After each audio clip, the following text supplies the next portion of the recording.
नमन कोण या पृथ्वी के अवयव में आपको बताया गया 3 अवयव होते हैं। पृथ्वी के जो अवयव होते हैं वो 3 अवयव होते हैं। पहला बताया गया विख्यात कोण, दूसरा बताया गया नमन कोण और तीसरा है पृथ्वी के चुंबकीय क्षेत्र का क्षैतिज घटक। ठीक है, ये आज पढ़ना है। दिक्पात कोण के बारे में बताया गया कि भौगोलिक यमोत्तर और चुंबकीय यमोत्तर के बीच जो बनने वाला कोण होता है उसको हम दिक्पात कोण कहते हैं, उससे हम अल्फा से निरूपित करते हैं।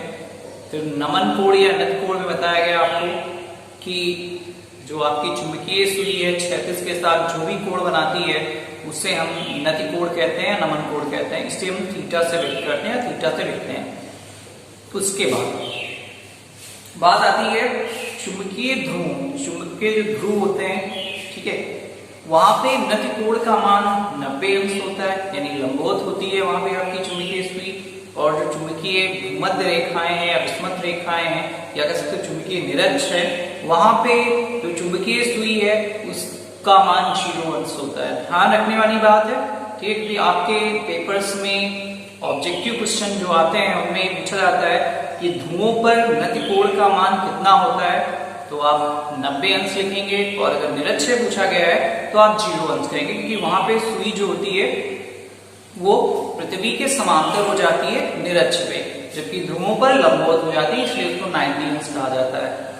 उसके बाद पृथ्वी के चुंबकीय क्षेत्र का क्षैतिज घटक, ये ट्रेनिंग पड़ी हुई है। अब बात आती है निरक्ष को छोड़कर, ये कह सकते हैं निरक्ष को छोड़कर जो आपकी चुंबकीय सुई है वो पृथ्वी पर, ठीक है, चुंबकीय क्षेत्र जो होगा वो चुंबकीय या ऐसे कह सकते हैं कि निरक्ष को छोड़कर आपकी चुंबकीय सुई जो होगी वो कहीं पर भी पृथ्वी के क्षैतिज नहीं होगी। बात समझ में आ रही है? चुंबकीय सुई कहीं पर भी क्षैतिज नहीं होगी, सिर्फ और सिर्फ निरक्ष को छोड़कर। ठीक है, अब मानते हैं यदि किसी स्थान पर चुंबकीय यमोत्तर में कार्य करने वाले पृथ्वी के चुंबकीय क्षेत्र जो है BE है। यहाँ पे हमने बनाया एक फिगर दिख रहा है आपको, ये आपका चुंबकीय क्षेत्र है और ये आपका पृथ्वी का एक भौगोलिक चुंबकीय क्षेत्र है। बात समझ में आ रही है? पृथ्वी का चुंबकीय क्षेत्र है, ये चुंबकीय क्षेत्र चुंबक का है। एक चुंबकीय सुई है जिसकी जो वैल्यू है वो चुंबकीय क्षेत्र दिखा रहा है BE है, ठीक है, ये वैल्यू BE है। ये देखिए क्षैतिज से जो कोण बना रहा है थीटा बना रहा है और चुंबकीय यमोत्तर तथा भौगोलिक यमोत्तर के बीच का कोण अल्फा है। अब बात आती है कि अब हम चुंबकीय क्षेत्र BE है उसे हम 2 घटकों में विभाजित करेंगे। पहला क्षैतिज घटक और ये वाला क्षैतिज घटक B, यहाँ पे टेस्ट दिख रहा है, और ये जो B दिख रहा है ये आपका ऊर्ध्वाधर घटक है। क्या है? ऊर्ध्वाधर घटक। अगर हम चुंबकीय सुई को सुगमतापूर्वक लटका रहे हैं तो लटक रही है, इसका चुंबकीय यमोत्तर जो होगा वो OPQR होगा और भौगोलिक यमोत्तर होगा OLMR। ठीक है, अब जो भौगोलिक यमोत्तर OLMR और ये चुंबकीय यमोत्तर है, ठीक है, OL व OP के बीच का कोण अल्फा जिसे हम दिक्पात कोण कहते हैं, और O, ठीक है, OP और OQ के बीच का कोण आपका थीटा है। तब हम जानते हैं कि चुंबकीय क्षेत्र का क्षैतिज घटक होता है वो ज्यादा इंपॉर्टेंट लगता है ऊर्ध्वाधर घटक की तुलना में। तब क्षैतिज घटक की अगर बात करें, चुंबकीय क्षेत्र का क्षैतिज घटक, तो क्षैतिज घटक क्या होगा, यहां लिखेंगे BH बराबर BE cos थीटा, तथा ये मानते हैं समीकरण नंबर आपका फर्स्ट है, तथा ऊर्ध्वाधर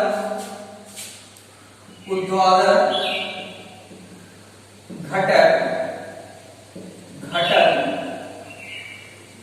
BB बराबर ये होगा BE sin थीटा। बात समझ में आ रही है? समीकरण नंबर सेकंड। अब लिखेंगे समीकरण फर्स्ट व समीकरण सेकंड से, ठीक है। अब समझ में ये नहीं आ रहा होगा कि आपका BH और BE कहां से आ रहा है। देखिए यहाँ पे जो है ये जो आपका घटक, जिसे आपने यहाँ पे लटकाई, ये आपका साउथ से रहा है या नॉर्थ से रहा है, चुंबकीय सुई लटकाई तो उसकी कुछ वैल्यूएशन होगी, होगी नहीं होगी, चुंबकीय क्षेत्र का कुछ ना होगा। जैसे आपका ये मान लीजिए ये आपका चुंबक है, ठीक है, ये आपका चुंबक है, ठीक है, ये आपका जो है ये आपका एक चुंबकीय सुई है मानते हैं। तो अगर ये साउथ से रहा है और ये नॉर्थ है, ठीक है, मानते हैं ये साउथ से रहा है, ये नॉर्थ से रहा है, तो क्या होगा, इसका मतलब है कि आपका कहीं नहीं यहाँ पे पृथ्वी का आपका उत्तरी ध्रुव या दक्षिणी ध्रुव यहाँ पे होगा और यहाँ पे आपका उत्तरी ध्रुव होगा, ठीक है, उत्तरी ध्रुव एन होगा। ये आपका पृथ्वी का है, ये पृथ्वी का है और ये अपना चुंबक का है, ठीक है। तो इसका चुंबकीय क्षेत्र ये रेखाएं जरूर जा रही होंगी, ये आपस में एक दूसरे की और रेखाएं जा रही होंगी, है ना। तो अब इसका चुंबकीय क्षेत्र होगा वो कुछ वैल्यू देगा, बीई मानते हैं, क्या मानते हैं, बीई, ठीक है। इसका अपना एक चुंबकीय क्षेत्र होगा नहीं होगा। उसी प्रकार यहाँ पे भी दिखाएगा कि इसका एक अपना एक चुंबकीय क्षेत्र होगा इस सुई का, जिसको नाम दिया गया बीई। अब बीई ऐसे आया, इसका मतलब इसको दो घटकों में तोड़ सकते हैं, एक तो ये आपका क्षैतिज घटक और दूसरा ये ऊर्ध्वाधर घटक। आपको नीचे दिख रहा होगा तभी वो ऊर्ध्वाधर ही है, बात समझ में आ रही है। अगर ऊपर करना चाहते तो ऊपर भी कर सकते हैं, ठीक है। तब हम लिख सकते हैं चुंबकीय क्षेत्र का क्षैतिज घटक BH बराबर BE cos थीटा और ऊर्ध्वाधर घटक BB बराबर BE sin थीटा। समीकरण फर्स्ट और समीकरण सेकंड से हम ऐसे लिख सकते हैं, ठीक है, समीकरण फर्स्ट और समीकरण सेकंड से ऐसे लिख सकते हैं BH square plus BB square बराबर आएगा BE square cos square theta और प्लस BE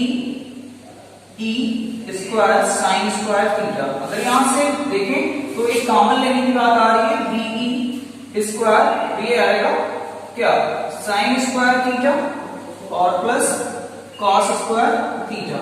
अगर बात करें तो ये आएगा ई बन गया BE, ठीक है, स्क्वायर, ये 1 हो जाएगी इसकी value, sine square theta plus cos square theta is equal to 1 हो जाएगा, यानी ये हो जाएगा BH square plus BB square is equal to इतना। या लिख सकते हैं इसको BE बराबर under root BH square plus BB square, ठीक है। ये हो जाएगा आपका समीकरण नंबर 3। ये रिलेशन होता है चुंबकीय क्षेत्र का क्षैतिज घटक और ऊर्ध्वाधर घटक में। उसके बाद अब क्या करें, समीकरण जो है फर्स्ट और सेकंड से हम पुनः देखते हैं, ठीक है। हम पुनः समीकरण फर्स्ट और सेकंड से ले, अगर इनके बीच का हमें मान लीजिए कोण निकालना है तो कैसे निकालेंगे, ये तो घटक के बारे में हो। अगर हम कोण निकालेंगे फिर से लिखेंगे समीकरण फर्स्ट व समीकरण सेकंड से हम लिख सकते हैं इसको B अपान BH। अभी आपने पढ़ रखा है कि BB बराबर होता है BE साइन थीटा और BH कॉस थीटा। ये लिख सकते हैं BH नहीं BE, ठीक है, ये लिख सकते हैं। चाहे तो BE से BE कैंसिल कर दें, यानी आएगा BB upon BH is equal to tan theta, लिख सकते हैं। या यहां से लिख सकते हैं थीटा इज इक्वल टू या tan theta is equal to BB upon BH, या लिख सकते हैं theta equal to tan inverse BB upon BH। ये रिलेशन होता है अगर आपको थीटा की वैल्यूएशन चाहिए। समीकरण नंबर 4 मान लेते हैं, ठीक है। तो इस तरह से हम क्षैतिज घटक ज्यादा इंपॉर्टेंट है इस लेसन में, ठीक है, बहुत ज्यादा इंपॉर्टेंट लगता है। दिक्पात कोण, नमन कोण और पृथ्वी के चुंबकीय क्षेत्र का क्षैतिज घटक, और इससे जुड़ा हुआ एक न्यूमेरिकल आता है, बहुत छोटा सा न्यूमेरिकल होता है, आप बड़े आराम से सॉल्व कर सकते हो, ठीक है। तो 1-2 नंबर्स में आता है चैप्टर, आप लोग सही से इसका अध्ययन करेंगे तो समझ में बहुत अच्छे से आएगा।